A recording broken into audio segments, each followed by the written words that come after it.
آقای کارتر به دنبال حقوق بشر بود. حقوق بشر در ایران چطور شد؟ موقعی شاه از ایران رفت دیگه مثل که ایرانی هیچ حقوق بشری نداشت.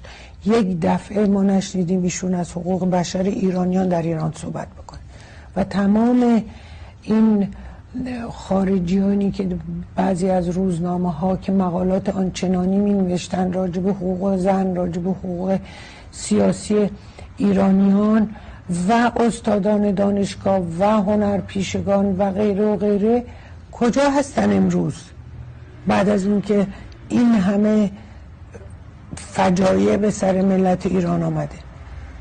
میدونید همه اینا یک علامت سوال بزرگه که البته اینقدر علامت سوال نیست، برای اینکه آدم فکر میکنه که شاید تمام این چیزا به هر صورت به نفع بعضی از منافع خارجی بوده که به نفع ایران. اگر ایران بود نه شوروی جرأت میکرد به افغانستان حمله کنه، نه جنگ ایران و عراق میشد، نمیتونست جنگ به قول اینا خلیج فارس بشه، عراق و کویت.